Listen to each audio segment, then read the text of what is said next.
Akkam jirtu barattoota. Kun barnoota afaan Ingilizii kutaa 8ffaati. Boqonnaa jalqabaa asin dura wajjin ilaallee turre. Kun boqonnaa lammaffaadha. Asirratti fufuun kan wajjin ilaallu ta'a.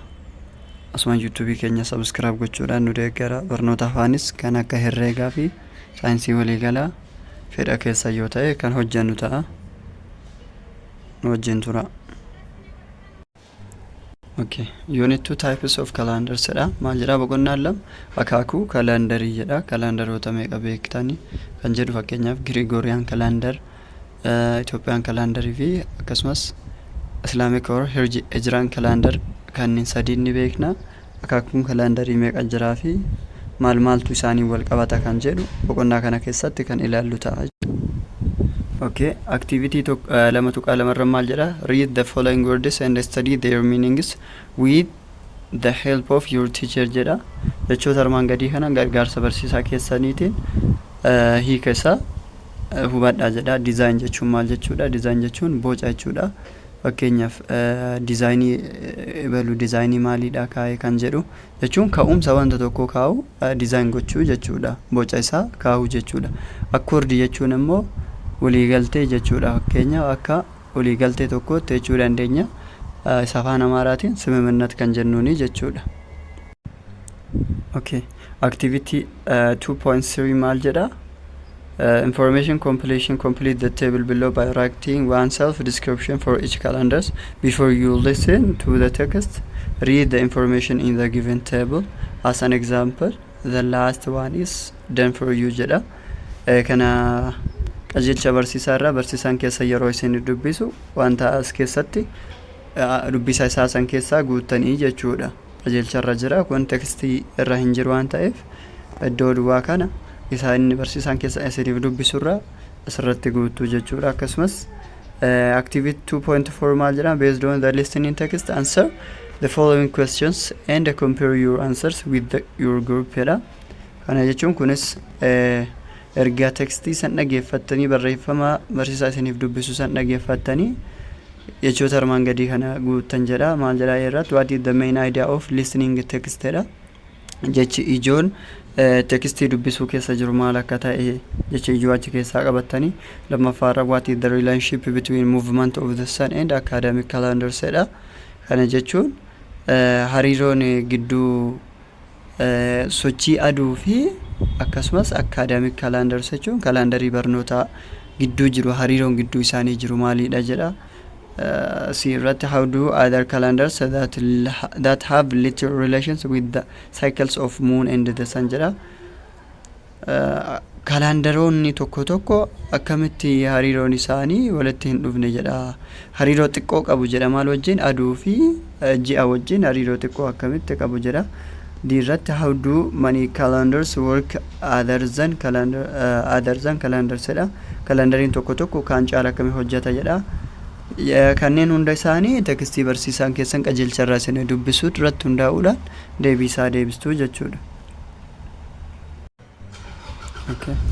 Okay, activity 2.6 irratti maal jedha?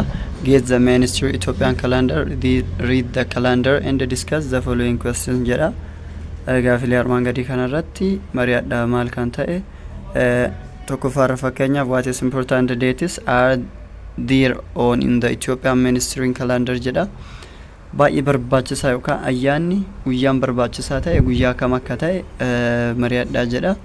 Kana guyyaa ayyaana guyyaa kam akka ta'e guyyaa isinitti tolu kun wanta dhuunfaadhaan deebifamu waan ta'eef kan isinitti tolu isintu beeka jechuudha. Ittaanse which of the dates are more important to you jedha. Guyyaa kamtu ammas siif barbaachisaadha, siif irra caala guyyaa kam jaallattadha. What categories of dates can you make jedha.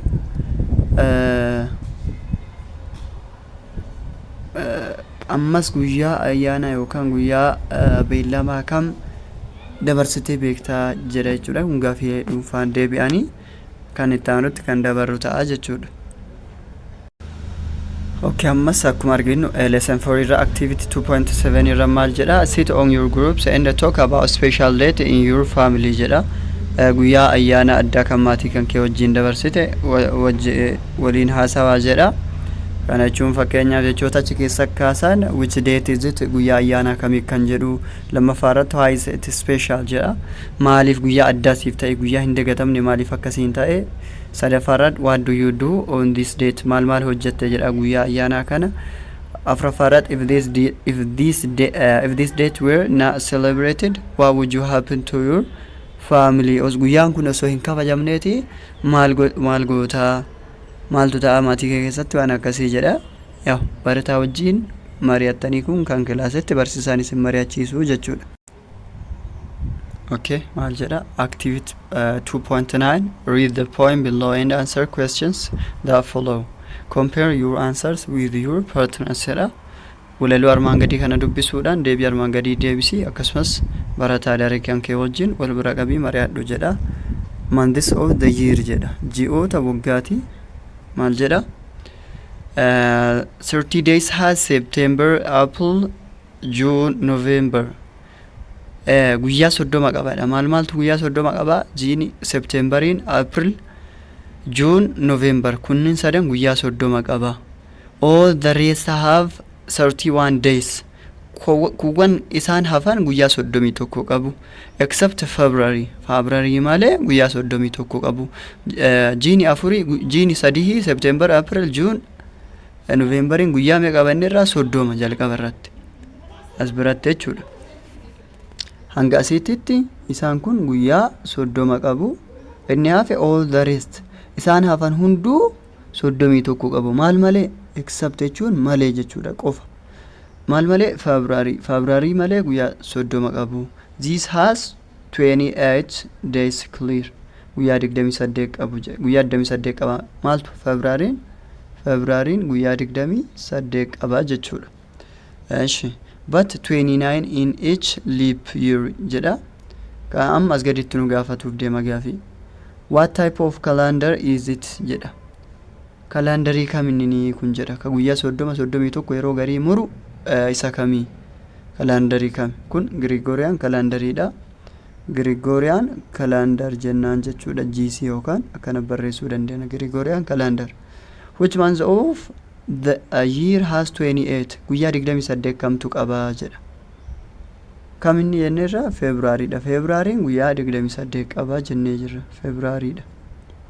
yes which month of the year have 31 days ji'oota kamtu guyyaa 31 qaba guyyaa 31 kan qabu eenyu jenneerra all the rest isaan asirraa hafan isaan September April June November fi February irraa hafan hundinuu guyyaa meeqa qabu guyyaa 31 qabu which months have 30 days jedha kamtu guyyaa 30 immoo qaba guyyaa 30 kan qabu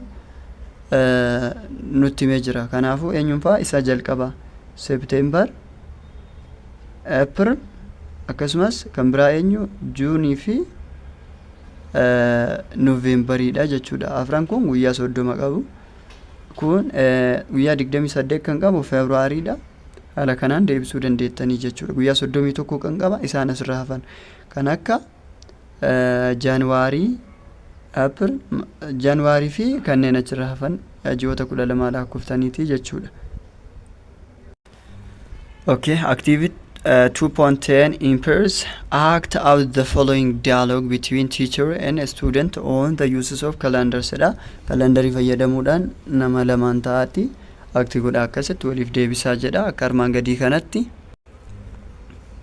okay maal jedha maal jette barattuun good morning sir as biratti good morning sir jette jechuudha sir maqaa kabajaati Anshi good morning sir jette barsiisaan maal jedha good morning how are you akkam bulte at akkam jedheen I'm fine thank you sir how are you jetteen ani nagaadha at akkam jetteen galatoom okay teacher maal jedhe barsiisaan I'm also fine thank you anis nagaadha galatoom student sir would you please tell me how to use calendar akkamitti akka fayyadamu natti himuu dandeettaa jetteen maal jedhe barsiisaan of course eyye look at the calendar what do you see calendar ilaali maal argita dheen student names of months and days maqoota ji'aa fi guyyoota argatte teacher maal jedhe barsiisaan nothing else kan biraa hin jiru jedheen student there are dates also guyyaanis ni jira guyyaanis ni jira. Okay. Okay. Deetiin as biratti qaxaroos ni ta'a. Some are in black color, some others in red color jette. Teacher maal jedhe, you have almost learned. Bakka barteerta jedhen kanuma. The dates and the days tell you what date each day is jedheni. Maal jette ammas barattuun. Color of dates jetteen yennaan color of dates jechuun bifoonni yookaan deetiin asitti beellamas ta'uu danda'a, wanta garaagaraa guyyaa ayyaanas ta'uu danda'a. Teacher maal jedhe, the red colors are holidays. Isaan kalarii qaban guyyaa ayyaanaati. But the black ones show working days. Guyyaan bifti isaanii gurraacha ta'e guyyaa hojii ta'edhen. Student maal jette, thank you sir, galatoom sir jetteen. Barsiisaan thank you too. Atis galatoomii. Atis jechuu maaltu nu agarsiisa setti? Tu jechuun as biratti atis jechuudha. Namni wayii waan ta'ii galatoomin sin jedhe atis galatoom jenna miti afaan Oromootiin akkasuma thank you too jetteen jechuudha. Okay. Activity 2.11 in groups discuss the following questions jedha. Gareedhaan gaafilee armaan gadii kana mari'adhaadha. Maali? What makes the Gregorian calendar different from other calendars jedha. Kalendarii kaawwan irraa Gregorian kalendarii yookaan isa faranjii amma bara kana fakkeenyaaf 2025 keessa jirru kana maaltu adda godha jedha. Akka addunyaatti bal'inaan fayyadamuu isaaniiti. Akka gama saayinsawwaatiinis isa fayyadamuu isaantu isa adda godha. Lammaffaa how are days and months named jedha. Guyyaa fi ji'oonni akkamitti moggaafaman jedha. Karaa saayintistiitiin ta'ee akkasumas karaa amantaatiinis dura kan lafa kaa'amee moggaa'edha. For what purposes do we use it jedha. Maaliif itti fayyadamna jedha. Kalendarii fakkeenyaaf waqtiilee garaagaraa barnootaaf ta'a, jireenya keenya guyyaa guyyaadhaaf. Qonna fakkeenyaaf sa'aatii qonnaa yeroo isaa malee hin qotanii kalendarii isaa laallee sa'aatii roobni dhufu sa'aatii akkasii wanta qotamuuf jireenya guyyaa guyyaa keenya keessatti haala adda ta'een itti fayyadamnedha jechuudha. Okay. Activity 2.12 practice pronouncing the following words and study their meaning with your teacher jedha. Barsiisaa keessa wajjin jechoota armaan gadii kana pronounce godha akkasumas hiika isaanii baraadha. Goddess jechuun goddess pronounce gotan goddess, a female god jechuudha. B ደግሞ evolve jechuun develop gradually, pronounce gotan evolve. Inni B irra jiru evolve, inni A irra jiru goddess. Akkasitti pronounce gochuu dandeessan jechuudha. Maybe kana olis ijoolleen pronounce gotan wanta jirtaniif pronunciation dictionary irras taatanii gaafachuu waan dandeettaniif akkasii yaaduu qabdan. Okay, akka paragraafii armaan olitti darbee kanaatitti dubbisaa gaafilee armaan gadii kana deebisaadha. Paragraafii kitaaba keessa irraa dubbisuu dandeessanii. Where did the contemporary calendar originate from jedha. Eessarraa dhufe contemporary calendar inni eessarraa dhufe jedha. Innis maal jedha. It originates from the original Roman calendar jedha. Kalendarii Roomaanota jalqabaa irraa kan dhufedha. Okay, lammaffaa maal jedha. What is the main reason for the wider use of Gregorian calendar jedha. Yeroo ammaa Gregorian calendar irra caala baay'inaan ammaa fayyadaman jedha. Akka yeroo qaroominaati yookaan sadarkaa qaroominaa irraa akkuma bakka jechuun kalendarii qaroominaa gama saayintistiitii wal qabate jedhamee waan tilmaamamuufi jechuudha.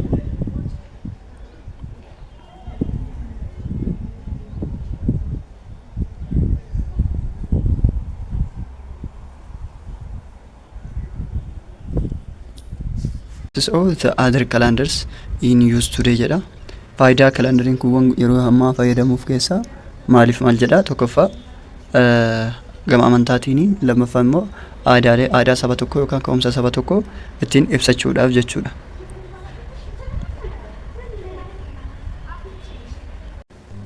Okay, isa hafe paragraafii dubbistanii deebisuu dandeessanii. Okay. Activity 2.14 answer for each of the following question individual and compare your answers in groups jedha. Tokkoffaarratti what do we mean by ecclesiastical purpose jedha. Akkas jechuun keenya maal jechuudha. Ecclesiastical purpose jechuun maal jechuudha. kalandarii bu'aalee amantaatiif itti fayyadamanii jechuudha. Amantaadhaaf yookaan mana amantaa keessatti itti fayyadaman. What was the difference between Gregorian calendar, which was proposed by Romulus, and the new form of the same calendar that was introduced by Numa, paragraph 2? Paragraph 2 irra kan jiru garaagarummaan Gregorian calendar fi the new form of the same calendar dha maal jedha. Paragraph 2 irra kan jiru jedha.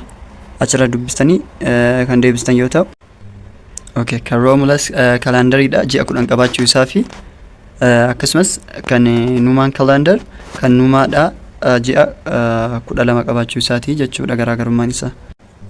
Okay, sadaffaa irratti how were Sunday and Friday named dha. Sanbanni guddaa fi jimaanni akkamiin mogga'e jedha. Sunday was named after the sun jedha. Akkasumas Friday was named after the goddess, the Scandinavian goddess jedha. Yaa isa hafe ilaaluu dandeessan jira. Okay, inni hafe paragraafii irra waan jiruuf paragraafii irraa dubbisa asitti deebisuu dandeessan jechuudha karaa dubbisa keessaniitiin. Okay, activity 2.15 write the main ideas of the 6th paragraph jedha. Dhimmoota ijoo isaa barreessi jedha armaan gaditti. Okay, jalqaba guutamee jira. Paragraph 1 is about the Gregorian calendar, which is used by the Catholic and Protestant church jedha. Gregorian calendar maaliif fayyadama ture? Catholic and Protestant church keessatti fayyadamaa kan turee fi fayyadamaa kan jiru ibsuudhaafi. Okay, lammaffaan the main idea of the paragraph 2 jedha. The origin and the changes of the Roman calendar jechuudha. Argamaa fi jijjiiramuu kalandarii Roomaa kan dubbatudha paragraafiin lammaffaan. Okay, sadaffaan ibni ijoo isaa the introduction and evolution of Julian and Gregorian calendar dha. Okay, inni sadaffaadha jechuudha. Inni arfaffaa paragraph 4 discusses why mari'ata jedha. Okay, it discusses the origin of the days of the weeks. Waa'ee ka'umsa jalqabbii guyyaalee torbaniitii jechuudha. Okay, shanaffaan the main idea of paragraph 5 jedha. The origin of the names of months. Ka'umsa yookaan jalqabbii maqaa maaliiti? Maqaa ji'ootaati jechuudha. Inni shanaffaan. Okay, activity 2.16 in your small group guess the meanings of the following words and expresses as they have been used in the reading passage. Hiika isaa akka passage dubbisaa keessa jirutti kenni jedha.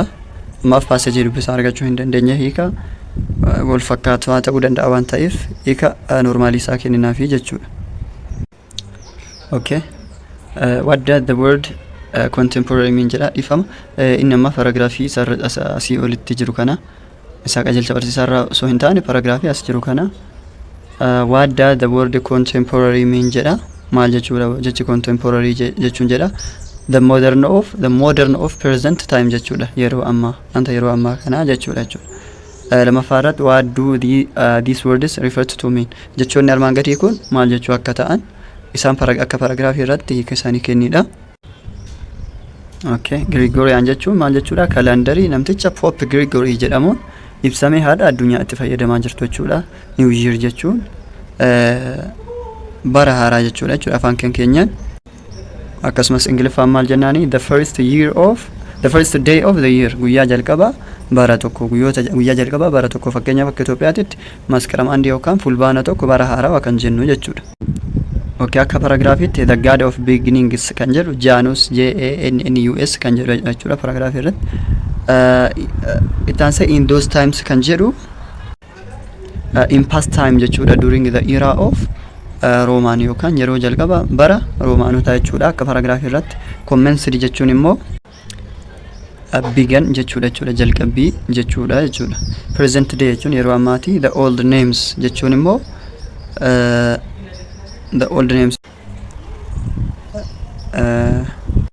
the original names for ancient times jechuudha old names jechuun. Okay, over time jechuun gradually as time passed jechuudha. Okay,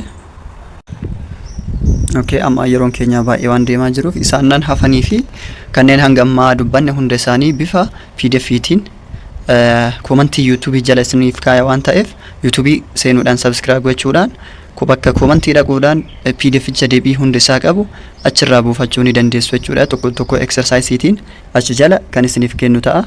Galatooma.